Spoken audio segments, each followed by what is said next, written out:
Hello everyone, I'm Duo and welcome back to another video, and today we are back on the Waystone Season 3 server. This is episode number 3, and in the last episode I kind of teased at this nether portal here and where it leads, and that will be my final base location. So let me just go through the portal here and show you.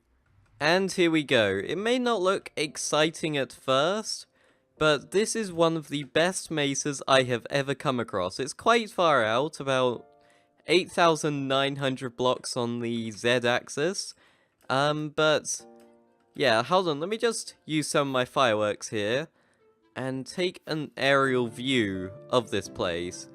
Yeah, just take a look at this. My render distance doesn't really compensate for it, but as we go further this way, you can see that we have even a Bryce Canyon here, which looks freaking awesome, and we have even more of that stuff over here, and that continues to the very end of the mesa. So yes, this is my base location, and what am I going to be building here?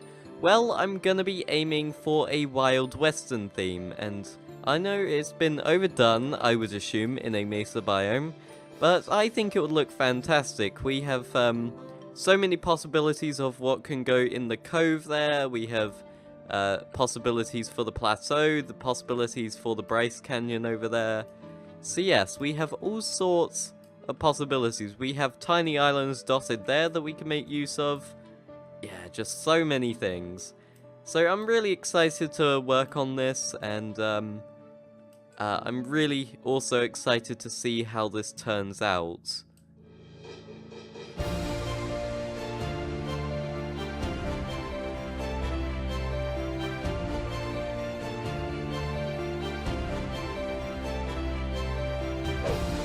So in between videos, I made something very cool that I think you guys will hopefully like. So I haven't made one of these in an extremely long time, but I do have a good reason for making one of these, and that is a punch bow.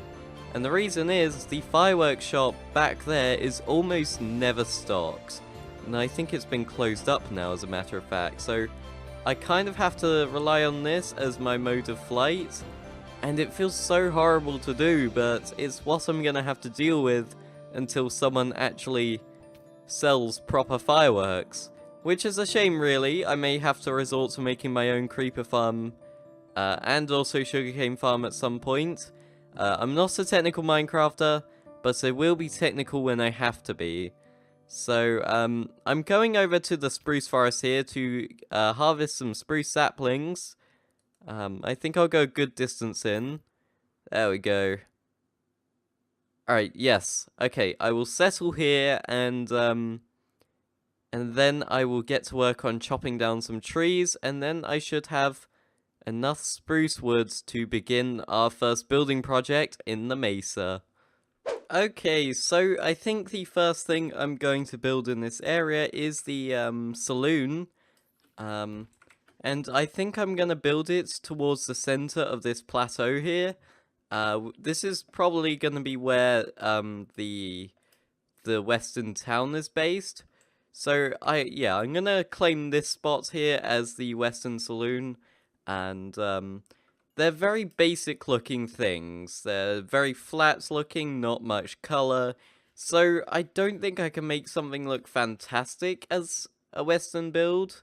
So I'm going to have to try and add my own flair to it as a result. Which isn't great, but again, it poses a bit more of a challenge than a usual build of mine.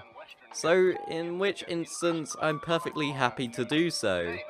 So, you guessed it, I'm going to be doing a time-lapse now, and I'll get back to you once I'm done.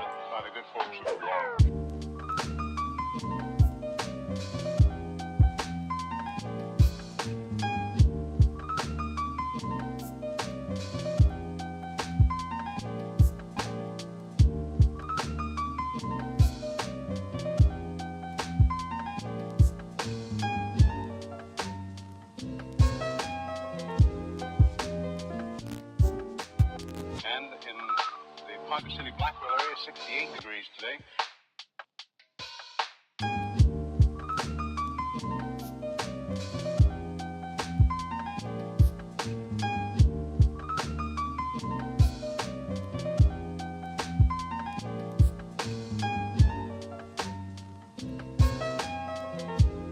Winds southerly at about 15 with gusts of 25 miles an hour. Barometric pressure 30.00 and is rising. And no precipitation. We're about a half inch behind, correction, a half inch ahead for the year, and 1 5300ths behind for the year so far. We'll be looking for a little bit of a change tomorrow, and of course the possibility of some scattered showers. Today, of course, there's nothing showing up on the radar. However, the satellite photo was pretty interesting for the western half of the U.S. Rain showers and thunder showers along that frontal system, and that wide band of fairly heavy snows. Now, what will happen each time that you see the frontal system on there, that begins at 6 o'clock in the morning, and then you'll see the cloud pattern move until 2 o'clock this afternoon. So as of that time, of course, the front was way off in the northwest. Now, however, it's moving into the central part of the nation with a couple of high-pressure cells behind it. Okay, so I have done a lot of work since the time-lapse.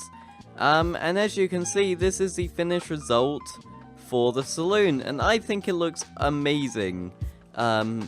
General saloon, I still stick by my statement of they look very bland and boring, not too much color, and basically very flat walls. So I tried to the best of my ability to mix up some logs, some fences, basically to try and break up the shape and texture overall of the build. But not only that, but I have also decided to add some red into those walls there, just to make the color pop a bit, and I think it looks awesome. And yeah, so this is going to be a general consensus as to what my future builds in this area are going to look like, and I do have many plans for this area. Ideally, this portal here will be located in here, the saloon. I will probably add some sort of basement filled with beer kegs and stuff, and the portal will go down there. Because I don't want it in view, this is a decorative area still. Also, upstairs, I've added an external staircase. This room is very bland, but I also want to add a second floor, maybe a hotel inn type area. I'm not sure if they have that in Western Saloons. I'm gonna have to look that up. But yeah, I'm really happy with it. Unfortunately, it's an even number, so when I finally do put the banner letters, there's gonna be a gap in the middle. And I don't think that would look quite right. But I'm just going to have to roll with it, unfortunately. It's not something I anticipated when I initially built this, but that's okay. Another thing that I've done is I finally put fortune on these two pics here. Basically, I got a couple fortune books from a bunch of AFKing, and I'm very happy with that. So that means that I no longer have to worry about pick repairs and stuff, because I can literally do all of that stuff at the Enderman farm. So that is the whole saloon thing done for today. So now I'm gonna take a look around and do a little bit of planning and see what else can be done. In the end, I decided that I will be doing one more thing today, and that is setting up a branch mine. Well, not a branch mine, a speed mine. I'm gonna be doing it on the very tip here. You can see the saloon is just in view. But I'm gonna be going down to Y11 and setting up a Haste 2 beacon. So I'm gonna dig this down to Y11, and I'll meet you when I'm done. So now I have dug this all the way down to Y11, and at this point here, yes, this pick is about to break, there we go. I am going to place the beacon. It's going to be a maxed out one. This is the one that Frimp gave me. Again, very big thank you. Oh, jeez, that's my first diamond. How about that? Thanks for the diamonds too, game. So this is going to be a maxed out beacon, 9x9, and this is going to hopefully give me haste 2. up until this point, everything has been given to me. So all this diamond armor, this elytra, not these diamonds, but these 2 picks were basically given to me in the form of raw diamonds. So I feel like I have to eventually do some mining for myself. Like, for example, I have barely any lapis or coal because I was never given any. So I kind of have to rely on myself to do these things. I am recording this very casually today. If you oh, geesh. Please don't make me fall into that. That would not be fun. Okay, 3, 5, 7, 9. Okay, I am on the correct layer. So I'm recording this very, very casually. I'm recording this with a bowl of cereal on my lap. Not sure if it's called anything different in the States. I'm not sure anyways. But this is already yeesh! Quit with your lava! So I feel like I want to add small talky segments, sometimes in my videos. Maybe to get to interact with viewers and things, ask some kind of questions that I will prepare, and I'll answer them myself, too, on top of that, so you guys get to know me a little bit better. I feel like that'll be a pretty cool thing, but I'll have to hear your opinions on that in the comments. Well, not hear them, but read them. And it's crazy how much iron you actually need for one of these beacons.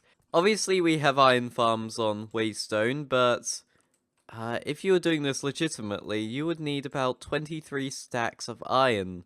So it isn't a cheap process by any stretch, but I have seen some people, including myself, pull some legitimate iron together to be able to do that, and here we go. And I just realized we also need some sunlight, so okay, final few blocks, and beacon activated. And I need to add some iron. It just occurred to me that I will also be getting an abundance of golds down here, because it is way more common in a mesa than it is in any other biome, which I completely forgot about, but hey, that's convenient. So I'm just gonna casually continue eating my cereal and get some speed mining done. See you later. Okay, so I have done a bit of speed mining, and I found not 1, not 2, but all the way up here somewhere. Yep, 3 dungeons, all strung together. That one's a zombie, that one I believe is a zombie. That one's definitely a spider, but hold on, let me just check. Just confirm it's a zombie. Yep, it's a zombie spawner. So we have 3 spawners there. That's possibly potential to make an XP farm. Not yet sure if I will do it. If I find even more spawners stringed together, then I think that's certainly a call for a challenge. But let's take a look at what I have gathered. Curse of Vanishing Book. And where's my diamonds? Oh yeah, they're in my inventory. 41. And plus all this coal and redstone and stuff. So anyway guys, I'm going to end off today's video here. If you did enjoy this episode, please be sure to leave a like, comment, and maybe even subscribe for more. But anyway guys, I am Duo, and I'll catch you all next time. So, I will see you then. Bye.